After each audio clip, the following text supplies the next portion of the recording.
Kantor DPR ini terbakar, kan kita ada kepolisian, kita ada pengamanan. Ya tidak mungkin Makassar tidak punya intelijen dan seterusnya. Kan? Seluruh masyarakat Kota Makassar dan seluruh masyarakat Sulawesi Selatan hari ini dirugikan dengan kejadian ini. Yang bertanggung jawab penuh terhadap kejadian ini siapa?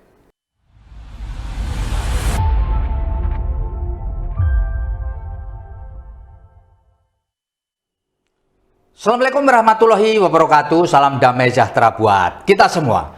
Bertemu dengan saya Feby Mahendra Putra, Direktur Pemberitaan Tribun Network. Tribuners, pada hari Jumat 29 Agustus 2025 sampai Sabtu dini hari telah terjadi aksi kerusuhan.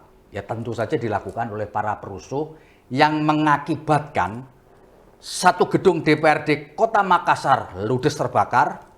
Selain itu juga satu gedung dari DPRD Provinsi Sulawesi Selatan juga habis terbakar. Tercatat 67 mobil yang berada di DPRD Kota Makassar hangus dan 20 sepeda motor sama juga lenyap dimakan api.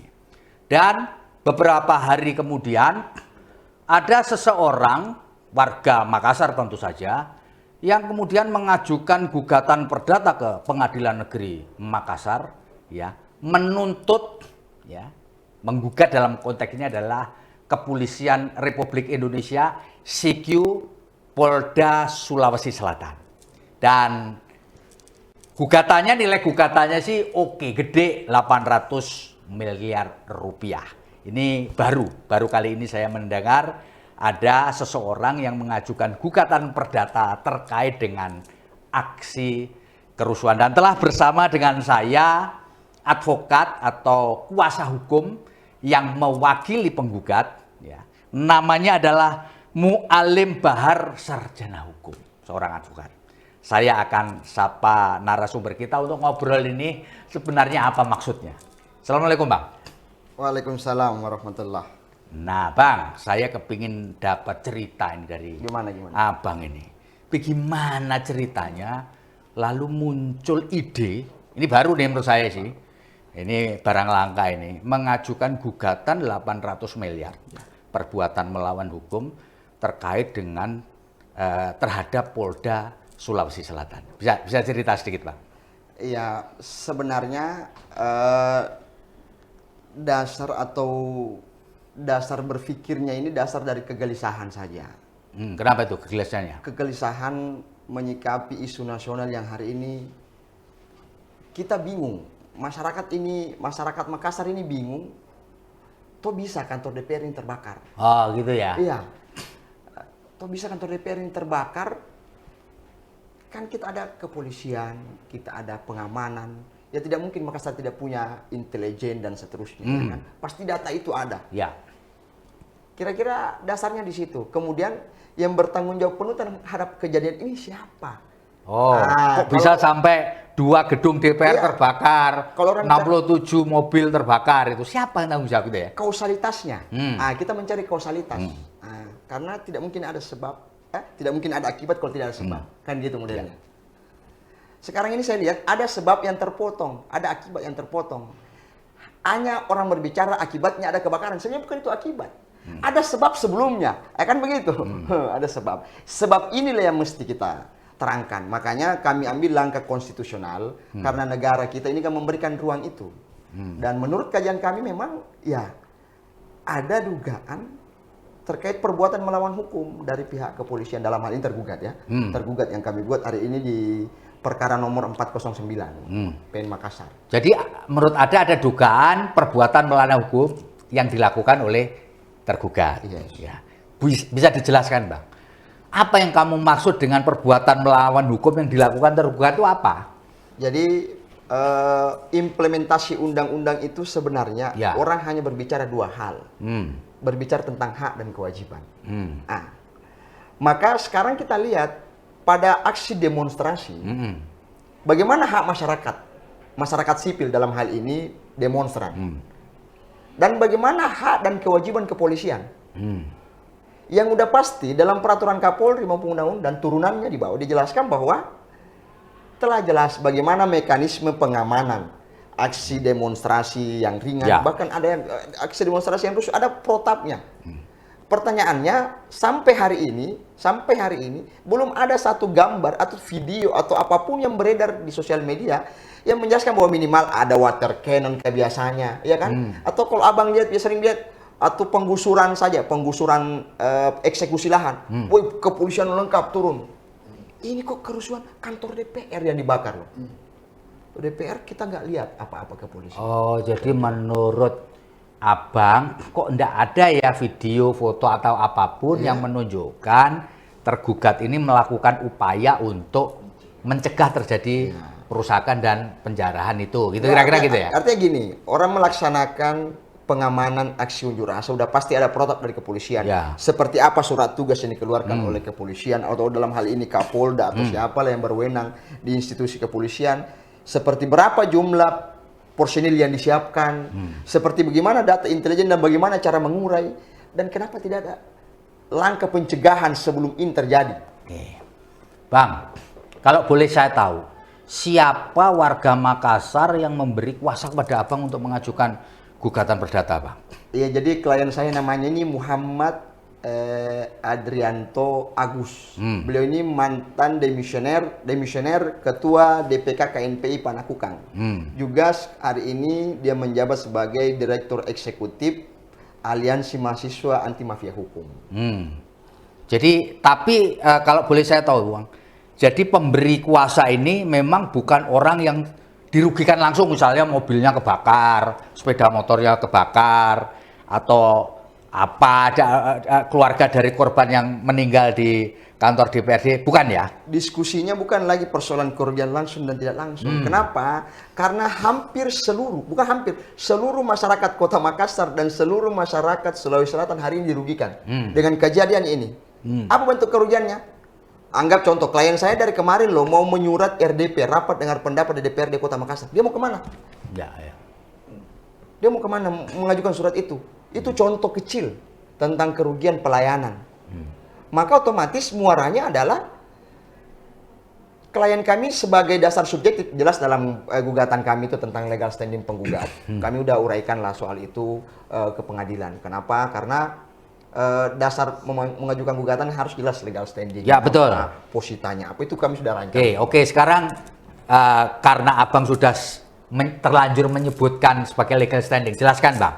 Legal standing dari klienmu ini apa untuk mengajukan gugatan? Pertama, dia ini warga Kota Makassar. Gitu ya? Dia ini saya rasa udah clear. Orang cerita dia ini warga Kota Makassar, berKTP Kota Makassar, udah clear. Bahwa dia udah pasti punya legal standing karena dia warga Makassar yang punya hak subjektif untuk melakukan gugatan. Dia punya kerugian di sini. Nah, kerugiannya apa? Mulai pelayanan dan seterusnya. Lagi pula kan membangun gedung ini kan orang warga negara semua bayar pajak. Bayar pajak. Ini akan dibangun lagi dari pajak negara. Makanya kenapa kami punya pemikiran. Ini kami punya pemikiran. Mudah-mudahan gugatan kami diterima, tapi ini urusan majelis hakim tuh, tapi nggak apa-apa. Mudah-mudahan gugatan kami dikabulkan 800 miliar ini. Kami berharap bahwa anggaran kepolisian sebagian itu disut untuk pembangunan itu. Karena kami anggap ada konsekuensi kelalaian terhadap perbuatan melawan hukum yang dilakukan oleh kepolisian. Kira-kira begitu saja. Sebagaimana layaknya penggugat kan pasti mengajukan alat bukti ya, Pak. Ya, betul kan, Pak? Betul. Nah, di dalam proses ini apa alat bukti yang abang siapkan, Bang? Kemarin kami udah ngupload via IKOR perkara kami. Kan di IKOR itu harus ngupload minimal 2 alat bukti. Harus menyertakan lah ya. Kami udah menyertakan pertama karena nanti perbaikan gugatan kami juga di sidang pertama nanti akan kami perbaiki. Ada perbaikan. Kami udah melampirkan 2 alat bukti. Apa itu, Bang? Tapi untuk sementara adalah berita 2 print portal pemberitaan dari media nasional. Oh, jadi yang disampaikan dalam e-court itu adalah 1 pemberitaan media massa ya. Terus yang kedua apa, Bang? Itu dulu untuk sementara kan hanya syarat untuk pendaftaran. Oh iya. Nanti pada saat pembuktian tim kami ini udah siap, udah meramu semua, mulai dari video, gambar dan seterusnya. Oh, jadi yang disiapkan sekarang video-video waktu kan kami ini sebagai penggugat punya beban pembuktian. Betul. Beban pembuktian Ya. itu ada di kami. Maka pasti kami akan membuktikan tentang posita yang kami dasarkan di gugatan kami itu berkenaan dengan kelalaian kepolisian. Nah, tentang mulai dari undang-undang peraturan Kapolri yang kami anggap simpelnya bahwa tuh nggak ada polisi di tempat itu. Oke, Bang. Tadi kan disebutkan ada video, ada foto gitu ya. Kalau saksi fakta ada nggak, Bang? Disiapin, Bang? Secara prinsip kami akan menyiapkan. Tim kami akan mencari. Kan penting kan itu, saksi fakta kan penting kan? Yang udah pasti hari ini kami di backup oleh beberapa akademisi. Kami udah tadi rapat dengan beberapa ahli, persiapan ahli kami. Karena beberapa akademisi juga tertarik dengan gugatan kami. Bahwa ini butuh dikaji secara akademik ya. Akademik, Mualim. Karena katanya ini kali pertama di Makassar. Iya betul. Ya, tapi kan bagi kami, ya memang saluran hukumnya ada. Ya kenapa nggak dipakai? Kenapa nggak dipakai? Ketimbang ribut-ribut lagi, mending jempu jalur konstitusional. Oke, Bang. Selain saksi fakta, pasti ada ahli juga ya, yang perlu Abang tampilkan. Apakah ahli itu juga? Ahli kami udah komunikasi tadi. Kami udah rapat tadi, meeting bareng. Pertama tadi kami udah sempat komunikasi dengan ahli tata negara, ahli pidana, dan beberapa ahli-ahli keilmuan lain dari beberapa universitas yang siap backup kami. Kenapa? Karena mereka tertarik. Katanya doktrin itu dalam bahasa hierarki norma itu semua ternyata itu adalah keterangan ahli. Maka penting untuk kami menyiapkan ahli untuk ini. Oke, Bang, saya tertarik pada angka tadi, 800. Iya, 800 miliar. Saya kepingin tahu ini, angka 800 ini diperoleh dari mana? Apa dari mimpi atau memang ada kumpul-kumpul gitu ya? Fakta dan data, kemudian ketemu nih 800 miliar. Silakan, Bang. Ya memang kami juga udah konsultasi ya di beberapa teman-teman orang nyebut kontraktor, arsitek dan seterusnya tentang bangunan gedung. Itu yang pertama. Kemudian ada data pembanding kami yang disebutkan oleh BPBD. Badan Penanggulangan Bencana Daerah Kota Makassar yang menyebutkan kerugian Kota Makassar itu katanya hampir 500 miliar di dua kantor.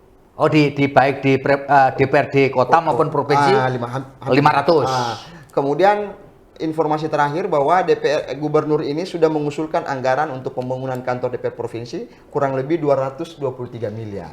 Iya kan? Maka kita tidak boleh berasumsi lebih jauh. Yang pasti bahwa kerugian ini antara DPRD Kota Makassar dengan DPRD provinsi kurang lebih hampir sama. Nah, makanya kami anggap kerugian material ini dengan hitungan-hitungan awal kami, tapi nanti kami akan buktikan di pengadilan tentang angka-angka itu. Maka kerugian material kami hitungkan, kita bulatkan di 500 miliar. Untuk apa? Makanya kami sebutkan ada kerugian imaterial 300 miliar juga. Jadi 500 miliar itu kerugian material, yang 300 kerugian imaterial. Oke, ini kalau kerugian material kita bisa bayangin. Yang kerugian imaterial itu 300 miliar itu ngitungnya gimana tuh? Namanya imaterial. Namanya imaterial. Maka ini adalah kami sudah asumsi, kami sudah sampaikan tadi, kami sudah sepakat dengan klien bahwa ketika ini barang dikabulkan oleh majelis hakim di tingkat pertama, mudah-mudahan kita ini dikabulkan, maka ini sudah pasti langsung kita sampaikan ke DPR, berikan semua ke DPR, kita bagi dua, DPR provinsi, DPR kabupaten, untuk membangun dan memperbaiki seluruh fasilitas untuk rakyat. Untuk agar masyarakat Sulawesi Selatan, masyarakat Kota Makassar dapat menyalurkan aspirasinya, pelayanan bagus, termasuk kasihan ini. Teman-teman di Sub, ada di Sub itu, yang katanya motornya terbakar juga, yang sampai hari ini belum jelas bagaimana kasihan penanganan penggantiannya motornya. Gitu ya. Artinya itu semua yang harus kita akomodir untuk mempertanggungjawabkan agar tidak ada orang yang merasa dirugikan lah di sini. Orang yang betul-betul merugikan yang harus bertanggung jawab penuh. Ya. Bang, ini penting juga saya tanyakan. Ketika Abang menerima kuasa untuk mengajukan gugatan, kan ada juga gugatan yang namanya gugatan class action. Ada juga mengenai perbuatan melawan hukum ini. Bang, kenapa nggak pilih gugatan lewat class action? Memang diskusi awalnya kami dengan klien, bukan cuma klien, sebenarnya beberapa aktivis di Makassar lah. Diskusi awalnya ini, apa kita maju class action atau seperti apa? Memang ramuan awalnya gugatan kami yang sempat Kemarin waktu teman-teman temui kami, sempat udah ada formatnya untuk class action. Cuman memang agak berat class action, kenapa? Karena harus mewakili. Jadi harus ada representasi untuk mewakili warga Makassar maupun warga Provinsi Sulawesi Selatan. Kenapa? Karena yang dirugikan ini kan anggap kantor DPRD provinsi, maka harus diakumulasi orang yang merepresentasikan DPRD Provinsi Sulawesi Selatan. Karena kalau nggak masuk itu maka tidak kena legal standingnya. Otomatis bisa jadi langsung NO atau diputus lah. Ribet juga kan. Mending kita tetap masuk di pembuktian, masuk gugatan perdata, perbuatan melawan hukum. Maka saya yakin kita pasti masuk ke pembuktian. Masuk pembuktian dan berdoa saja. Saya minta dukungannya kepada seluruh masyarakat Sulawesi Selatan, masyarakat Kota Makassar, mendoakan support kami supaya gugatan ini bisa dikabulkan. Oke, Bang. Seberapa optimis ini? Ya, namanya ini kan pasti proses kan panjang. Seberapa optimis Abang terkait dengan tingkat keberhasilan dari gugatan yang kelangkai gini, Bang? Gimana, Bang? Kalau kita pakai logika advokat, udah pasti optimis. Oh iya dong. Itu. Tapi kan kita nggak boleh mimpi terlalu di siang bolong, bukan kan? Betul kan? Memang tadi setelah saya diskusi dengan beberapa ahli, ya, dokter dengan beberapa profesor, tentang yang lama diperdebatkan tentang sita jaminan. Kenapa? Karena saya minta Makopolda untuk dijadikan sita jaminan. Iya, Makopolda. Saya minta Makopolda.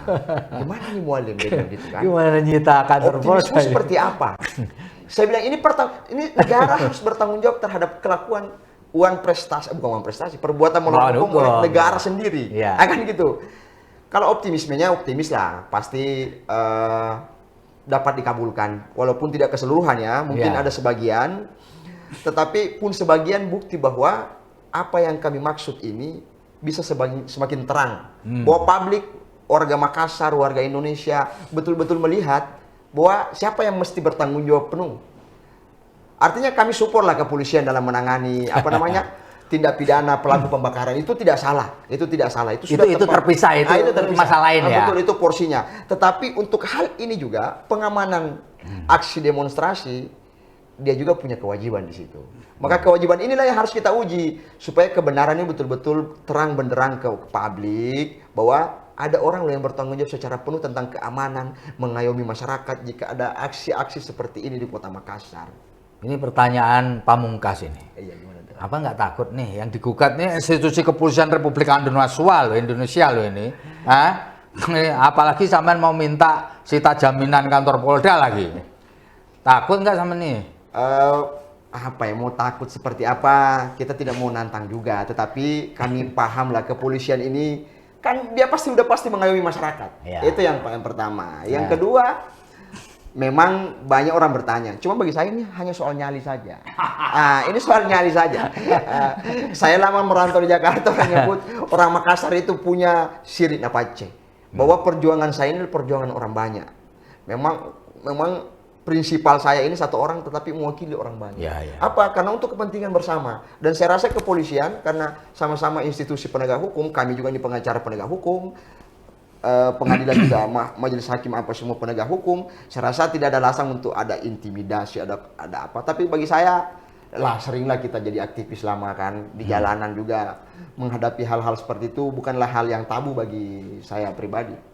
Dan saya jempol lah kalau soal ini kepolisian udah pasti kooperatif, mudah-mudahan ya untuk mengikuti proses hukum yang ada. Bang, ini sebelum nanti kita akhiri ngobrol kita, tentu pemirsa kita kepingin tahu sih, Abang ini siapa gitu ya, namanya tadi sudah saya sebutkan, ya kan, dulu kuliahnya di mana, ya kan, sekarang ngapain, ya kalau perlu nanti itu tunjukkan tuh ke kamera kita soal surat puasanya, Bang. Iya benar. Silakan, Bang. Iya, jadi saya ini selesai 2000 berapa ya, jadi Ntar dulu kuliahnya di mana dulu? Saya alumni pesantren. Saya alumni pesantren Sultan Hasanuddin di Kabupaten Goa. Kemudian lanjut pendidikan S1 di Universitas Islam Negeri Alauddin Makassar. Fakultas apa tuh? Fakultas Syariah dan Hukum. Itu kan jelas. Lulusnya kapan tuh? Lulus 2000, udah agak lupa 2000. Loh, gimana sih lulusnya kok lupa? Kamu udah lama kan?